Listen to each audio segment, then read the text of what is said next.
Bienvenidos a Pesos y Contrapesos, el programa de la Auditoría Superior de la Federación y el canal del Congreso. El día de hoy nuestra emisión está enfocada al tema de la deuda de estados y municipios. Y para ello tengo el gusto de contar con la presencia de la doctora Flavia Rodríguez. Flavia, bienvenida. Muchas gracias por la invitación. Estoy trabajando en AS Regional como subdirectora general técnica, precisamente en las áreas de finanzas públicas y deuda pública de estados y municipios. En el curso del programa iremos discutiendo algo sobre eso. Por supuesto que sí, y también estoy muy contento de tener aquí presente a mi amigo Héctor Juan Villarreal. Héctor, bienvenido. Muchas gracias, Juan. Yo soy el director del Centro de Investigación Económica y Presupuestaria. Es una ONG, un centro de investigación de la sociedad civil que se dedica a economía pública y cuestiones de finanzas públicas. Flavia, ¿México como país tiene un problema de deuda de estados y municipios? No, la verdad no lo tiene.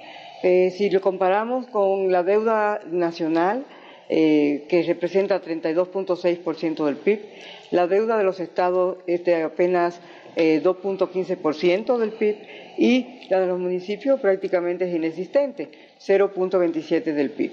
Entonces, si lo agregamos y decimos que, bueno, ahora que están entrando los nuevos gobiernos, que esa deuda va a crecer porque dejaron deuda de corto plazo con proveedores y eso, lo máximo que se está hablando de que llegaría a un 4%. No es un problema nacional, es un problema para algunos estados, que no son muchos, son 11 más o menos, que han crecido su deuda muy rápido en los últimos 3 años. Héctor, entonces, ¿por qué tanta bulla en la prensa, en los medios con respecto a la deuda de estados y municipios? Si viendo la perspectiva como país, México no tiene un problema macroeconómico en este tema. Mira, a mí me parece que son dos ángulos diferentes. Si pensamos que una deuda de este tamaño, como dice Flavia, puede quebrar al sector público mexicano, pues ciertamente no hay un riesgo. Sin embargo, surgen muchas dudas. Por un lado, la tasa de crecimiento de esta deuda. Segundo, si nos ponemos a pensar... ¿Me puedes dar un ejemplo de la velocidad y el dinamismo de este crecimiento? Sí, claro, estamos de que esta deuda hace 12, 13 años era prácticamente inexistente. Ahora, prácticamente cero, que fue cuando se da el cambio en la ley allá por el 97, 98. En ese tiempo los estados podían contratar deuda solamente con banca de desarrollo, se cambia la ley y vamos a ver un cambio bastante importante en patrones. Crece mucho la deuda, crece muy rápido, pero este crecimiento de la deuda coincide justo cuando el gasto federalizado se dispara todo lo que da. Entonces eso resulta extraño, por decirlo menos. Y segundo, ha habido muy poca transparencia. A los estados le aumentaron los ingresos y aumentaron la deuda en los mismos años. Sí, mientras participaciones y aportaciones venían creciendo a tasas aceleradísimas, es justo cuando se da el endeudamiento por parte de estados. Es como si te aumentan el sueldo y a pesar de que te aumentan el sueldo, saturas tu tarjeta de crédito. Yo aquí voy a discrepar un poco. El problema realmente comenzó precisamente con las grandes transferencias del 2008, cuando por primera vez el precio del petróleo se fue sobre $100.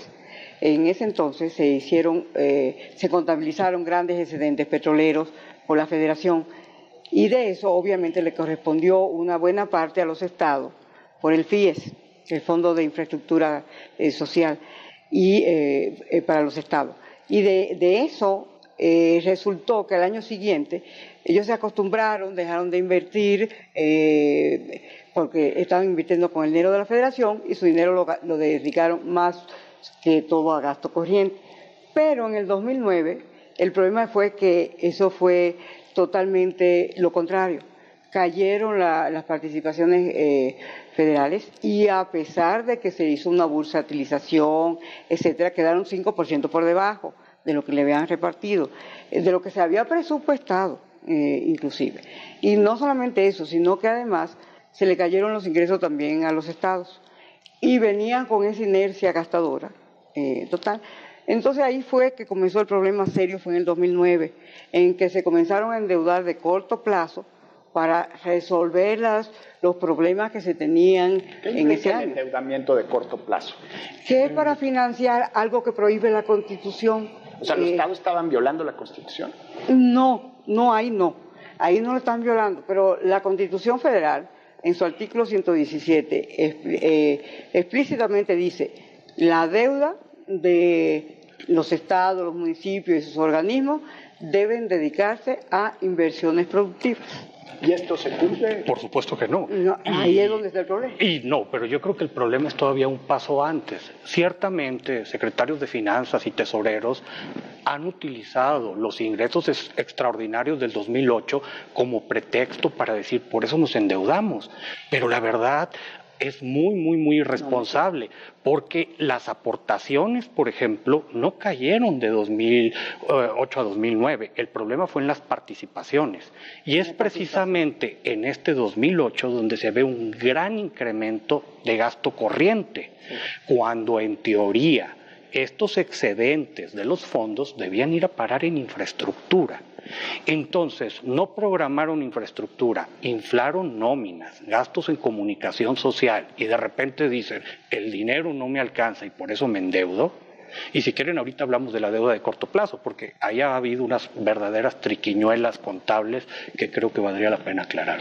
Entonces, en términos constitucionales, la deuda de corto plazo no debería existir y, sin embargo, en el México del siglo XXI se contrató deuda de corto plazo. No, fíjate, es que aquí hay una cosa, la deuda de corto plazo, de acuerdo con prácticamente en ese entonces todas las leyes de deuda estatales, decía que la deuda de corto plazo no era deuda si se pagaba dentro del mismo periodo fiscal. Le puede ser una interpretación un poquito rara, ¿no? Bueno, exacto, sí, pero... Contabilidad creativa. Exacto, pero el asunto es que lo que pasó fue, en el 2009, hubo un desborde de la deuda de corto plazo, porque creyeron que la caída de las participaciones iba a ser temporal, unos meses, y además cuando se le cayeron sus ingresos comenzaron y traían su inercia del gasto corriente, pues siguieron gastando y contrataron líneas de crédito de corto plazo, y el problema fue que se le fueron de las manos. Ya no podemos hablar de que era un porcentaje del gasto, sino que fue mucho más, y no pudieron pagarla porque las participaciones se quedaron abajo. Pues la verdad es que no había una justificación económica o una racionalidad o una planeación para este tipo de endeudamiento. Sí. Incluso, algo que parece muy cuestionable es que hubo estados, y esto se está dando ahora también en el 2013, que dicen, ¿sabes qué? Necesito deuda de corto plazo, no tengo que pasar por autorización de mi Congreso local, tengo una urgencia. Pero unos meses después llegan los gobernadores y empiezan a presionar diciendo, ¿cómo no me dejas renegociar mi deuda si puedo conseguir una mejor tasa de lo que tengo? Y esta deuda se va incorporando a la deuda de largo plazo o a la deuda real o como le quieran llamar, y tenemos pues un crecimiento en pasivos impresionante. Estamos en Pesos y Contrapesos, dialogando sobre la deuda de estados y municipios y la rendición de cuentas. Vamos a una pausa y regresamos.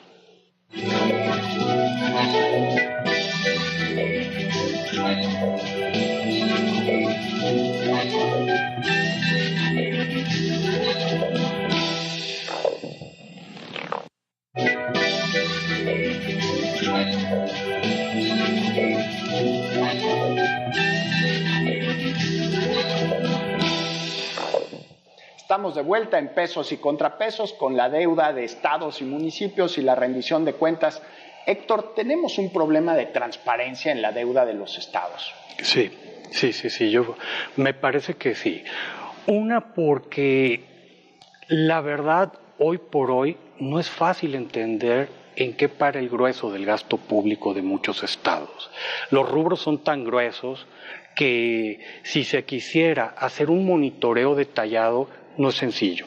Ahora, hay estudios muy interesantes, por ejemplo, todo el trabajo de Aimé Figueroa, de Nancy García. Ellas han mostrado... De la Universidad de Guadalajara. De la Universidad de Guadalajara, por supuesto. Ellas han mostrado que en estados donde Congreso y Ejecutivo lo tiene el mismo partido, por lo general las auditorías estatales tienen un desempeño pobre, por decirlo menos. Ahora, hay información que es... no existe división de poderes en los hechos. No existe, los reportes llegan con muchísimos años de retraso, los indicadores son muy primarios, por decirlo menos, y prácticamente se ha justificado todo. Entonces, no es posible. También tenemos problemas como hay indicadores que en otros países el no presentarlos al público sería incluso un delito. Cosas como con quién se contrata la deuda, a qué plazo, con qué tasa. Hay un grueso de créditos en varios estados del país que hoy por hoy no sabemos en qué términos se contrataron. Entonces, pues bueno. Y es deuda que vamos a tener que pagar todos, ¿no? Por supuesto, y eso invita pues a mucha suspicacia. Es como si contrataran una hipoteca a tasa ciega, ¿no? Ahí le avisamos de cuánto fue. No, lo triste es cuando ya sí tienen la información, que una de las buenas cosas de la reforma que se hizo a la ley de contabilidad gubernamental es que va a forzar a los estados, y ya a partir del próximo año, a que, bueno, ya lo está desde 2012, que declaren trimestralmente sus finanzas, incluyendo la deuda contratada de corto y largo plazo. Incluyendo estos temas que mencionaba Héctor, como tasa de interés a la que se contrataron, los bancos a los que se contrataron. Sí, exactamente. Normalmente estas tasas de interés aparecen en la cuenta pública, pero no todos los estados la presentan. Exactamente. Y no hay homogeneidad en cuentas públicas. También. No, eso es de las cosas también que ya también tienen un plazo para homologar, que ya se vence en este año, tienen que estar homologadas, sobre todo en el registro de los gastos federalizados. Los gastos federalizados son las aportaciones federales que están etiquetados para algunos fines, como el FAEP que va a educación, educación básica, el FASA que va a salud, etc. Porque uno de los grandes problemas que se tenía con la contabilidad, sobre todo de los incentivos que ofrece la federación, de algunos de los fondos de las participaciones, es que lo ponían en aprovechamientos como ingresos propios, entonces inflaba muchísimo sus propios ingresos, ¿no? ¿La nueva ley de contabilidad resuelve los problemas de transparencia? Yo no me atrevería a decir que es una solución de fondo, pero sí me parece que es un paso en la dirección correcta, una mejora con respecto a lo que tenemos, sustancial. ¿Cuáles serían las áreas de mejora o las oportunidades que no se atendieron con esta ley, Héctor? Bueno, hoy por hoy hay muchas decisiones de gasto de los estados que no se entienden. ¿Cuáles fueron los criterios? ¿Por qué se clasifican unas cosas? Por ejemplo, las participaciones. ¿Por qué un porcentaje relativamente alto puede terminar en comunicación social? Y que cada quien entienda. En esencia, la publicidad del gobernador. En esencia, la publicidad del gobernador. Y la verdad es que hoy por hoy los gobernadores pueden crear muchos programas bien discrecionales. O sea, los gobernadores tienen libertades de uso del gasto que no tiene el presidente de la República. Por mucho. Sí. Por mucho. Sí. Sí puede discrecionalmente manejar más dinero. Y no tenemos un problema financiero de la deuda, pero en muchos estados no sabemos a dónde se fue el dinero de la deuda. El dinero de la deuda normalmente, precisamente por ese renglón de la fracción 8 del artículo 117 constitucional, tiene que ir a inversión productiva. Todo eso de que quieren regular la deuda... ¿Y está definido qué es inversión productiva? Ahí va, porque el problema es que también en ese artículo decía que los congresos estatales diseñarán las leyes de deuda que van a definir y a regular la deuda estatal. Es decir, y entonces, en cada una de las leyes hay una definición, solamente Jalisco no la tiene y el Distrito Federal porque está en otra, pero tienen su propia definición de lo que es inversión productiva.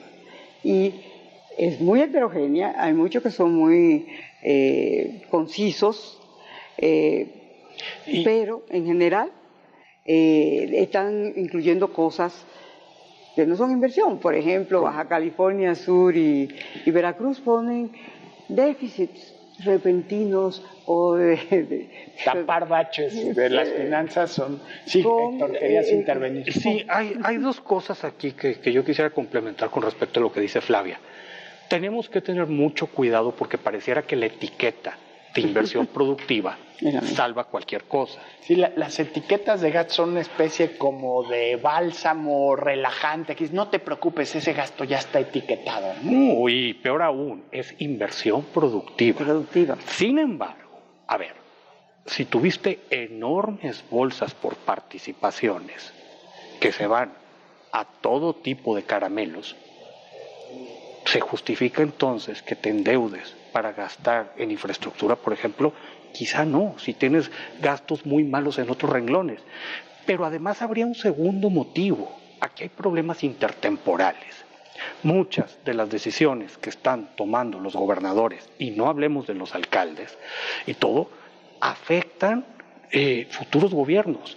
¿Por qué? Porque los ingresos... Y futuras generaciones de contribuyentes, ¿no? Sí, claro. Le va a pegar algunas ya se están yendo a plazos larguísimos. Entonces, la verdad es que si no hay un aumento importante de los ingresos a nivel estado y a nivel municipio, vamos a tener muchos gobernadores y alcaldesas atados de manos. Sí.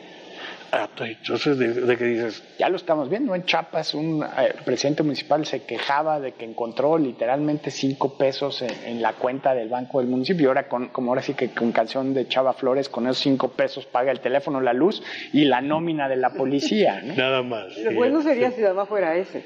El problema es que se ha hecho una costumbre en los últimos 2 años de que prácticamente están entregando todas las alcaldías en situaciones realmente muy malas. Correcto. Porque una de las cosas que decían las leyes de deuda y que se ha quitado, y que esto es de las cosas que haber que checar, es que la administración saliente tiene que pagar toda la deuda de corto plazo y tiene que dejar todo cubierto, y no puede endeudar al municipio, para heredarle la deuda al siguiente. Pero eso no se ha cumplido. Eso es lo que se ha violado y totalmente. Le han dado la vuelta, o sea, la sorpresa, y complementando lo que dice Flavia, son las famosas deudas a proveedores. Sí, ¿Qué es lo que pasa? No se identifica como deuda, entonces... O sea, la gente que le vende bienes o servicios al gobierno. De todo tipo, digo, desde pinturas, materiales, servicios, etcétera, etcétera, etcétera.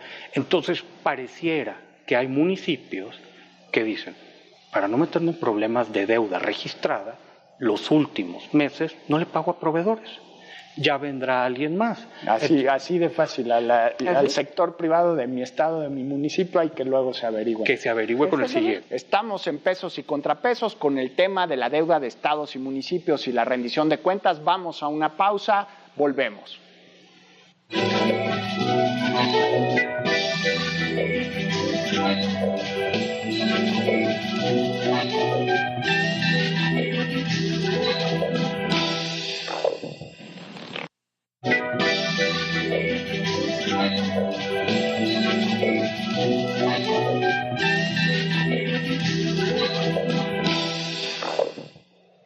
Estamos de vuelta en pesos y contrapesos con el tema de la deuda pública de estados y municipios. Héctor, nos comentabas de la deuda a proveedores. ¿Qué implicaciones tiene esto desde el punto de vista de gobierno y desde el punto de vista de empresas pequeñas y grandes que no les cumplen sus obligaciones y los pagos pendientes? Por supuesto. Bueno, desde el punto de vista de gobierno, pareciera que fue una forma de darle vuelta a la ley.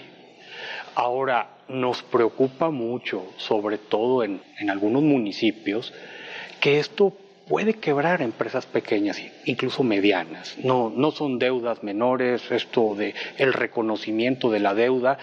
Y el viejo truco de no ha bajado el recurso, ¿no? Por supuesto, sí, o sea, lo que te van a decir es que no me dan o necesita mandar la federación más, etcétera, que eso abriría la puerta a discutir si debe de haber rescates o no, porque a fin de cuentas, la pregunta es, ¿quién debe pagar por esto? O hacemos un borrón y cuenta nueva y aquí no pasó nada, porque muchas alcaldesas y alcaldes se quejan, y con razón, de, pues, ¿sabes qué? Yo de repente llegué y me encontré una deuda que no me permite operar. Entonces, ¿es culpa mía? Pues probablemente no, es lo que ellos dicen, pero la persona a la que se le pudieran fincar responsabilidades ya no está. El hecho es que los contribuyentes vamos a terminar pagando esas deudas, ¿no? Claro, a fin de cuentas es deuda que existe y todo. Y si no la pagamos, alguien más como quiera lo terminaría haciendo. Pueden ser en este caso empresas, de manera injusta. Flavia, la reciente reforma constitucional mejora el marco jurídico para evitar que esto suceda de nuevo. Bueno, el problema es, en primer lugar, que todavía no es una reforma. Es una propuesta. Es una propuesta. No se ha aprobado por ninguna de las cámaras. Entonces, comenzando por ahí. Y entonces la iniciativa, el problema de regular, como estuvo señalando... o sea, ¿falta la ley secundaria o...? No. Lo que quieren es una reforma constitucional que reforme las leyes de deuda. Bueno, pues ponerle ciertos candados a algunas cosas. Pero el problema con eso es que no se ha aprobado y hasta ahora se va a tardar, porque apenas se acaba de presentar en una de las fracciones del Senado, presentó la ley, la introdujo, no la introdujo el Ejecutivo. Esto significa que se va a comenzar a discutir muy en serio. Si es así, va a tardar mucho tiempo porque una buena parte de los legisladores no van a estar de acuerdo con esta propuesta. Y además, no solamente eso, sino que afecta el pacto fiscal. Por supuesto. Lo afecta. Y entonces es muy difícil que, como se necesita para que cualquier ley, reforma constitucional sea aprobada por 17 de los estados, difícilmente va a pasar. ¿En qué manera se afecta el pacto fiscal, Héctor? Mira, lo que pasa es que ahorita tenemos un federalismo muy asimétrico. La recaudación a nivel subnacional es bajísima, cerca de medio punto. En recaudación somos más centralistas que federalistas. Por supuesto, sí. No, claro, es el gasto federalizado que ya es bastante importante en el país, sí, pero viene espejeado por una recaudación que llega a medio punto del PIB. Para ponernos en contexto, no digo que necesariamente sea bueno, pero un país como Brasil trae una recaudación a nivel subnacional de 13-14 puntos, Argentina 8-9. Aquí es medio punto. O sea, si los estados recaudaran eso, no habría necesidad de endeudarse. No, por supuesto que no. Tendríamos que discutir si es buena una recaudación de ese tamaño, qué efectos tiene. Abriríamos la puerta a otro tipo de debates, pero nadie te aceptaría que medio punto del PIB es algo razonable. Pero ahí tienen también el problema de la potestad tributaria que tienen. Claro. Son muy pocas. Pero luego y las que tienen las reniegan, como no el caso utilizan. De la tenencia, ¿no? Sí, que yo creo que es una de las más patéticas, fíjate, sí. No, sobre todo el caso de Jalisco, por ejemplo, es muy patético. Jalisco tenía el 40% de sus ingresos propios, era la tenencia. Y resulta que la quita simple y llanamente porque sin sustituirlo con ningún otro impuesto ni nada. Como si el dinero creciera en los árboles. Exactamente, ¿no? Y todos los problemas que está teniendo Jalisco con deuda y eso, vienen de allí. Pero ojalá y fuera Jalisco el único que ha quitado la tenencia. Pero los otros han sido más prudentes. Y yo estoy diciendo porque Jalisco lo quitó totalmente, otros... No, meneabas la cabeza, Héctor, ante el adjetivo de prudencia. Hay otros que la han mantenido. Incluso Chiapas la mantuvo. La regresó, la quitó, no, pero la regresó. Chiapas nunca la quitó. Prometió quitar Ni Campeche tampoco la ha quitado. Pero son los menos. No, otros lo subsidian al 100%. Sí, otros le están subsidiando al 100%. Y, por ejemplo, no han cambiado la ley. Ellos pusieron tasa cero mientras dure. Pero el día que tengan que ponerlo, la ley está allí. Lo están subsidiando, pero en el momento que dejen el subsidio lo pueden poner. Por eso yo digo que menos drástico y están cobrando por lo menos para darle la quita. Lo que le están haciendo es pagar las tenencias viejas que debían y que no habían pagado. Entonces lo están haciendo. Y con eso están haciendo algunos ingresos. Pero la verdad yo siempre consideré que nunca se debió quitar la tenencia. Porque era un impuesto que era muy bueno, representaba por lo menos el 20% de sus ingresos. de cualquiera de los estados. Entonces, el quitarla o subsidiar parte de la tenencia. Que viene siendo lo mismo en términos prácticos. No, porque, por ejemplo, aquí la están subsidiando y también en el Estado de México. Pero el hecho es que el erario público pierde recursos. Ya no lo claro recibe. que si sí. le llama unos y subsidios, no tienen ningún otro ingreso para compensarlo. Es decir, no introdujeron ningún otro impuesto. Que a fin de cuentas yo creo que el gran tema pendiente, lógico, directo en la recaudación a nivel estados y municipios es el predial, que en teoría es un impuesto municipal. Probablemente necesitamos explorar los mecanismos para que los municipios puedan ceder la potestad a los estados. Es constitucional. Sí, claro. El artículo 115 dice que es... No, con acuerdo de... Pero 500 veces la Constitución. No, y creo que no lo necesitas hacer, ¿eh? Sí lo necesitan porque ellos son los que tienen todos los servicios. No, pero lo hay que un acuerdo de cooperación. Que firman convenios. Sí, eso sí. Es un convenio, no un cambio. Y tratar de tener... Yo creo que si la gente sintiera que se le está cobrando a nivel local, sería mucho más exigente a la hora en que se gasta y los endeudamientos. Claro. Sí, cuando te duele directamente al bolsillo tienes mucho más herramientas para exigir y precisamente fortalecer la rendición de cuentas. Sí. Héctor, Flavia, muchísimas gracias por habernos acompañado en esta emisión de Pesos y Contrapesos, un tema muy interesante que se puede ver desde muchas aristas, la deuda de estados y municipios. Muchas gracias por habernos acompañado, lo esperamos en nuestra próxima emisión de Pesos y Contrapesos.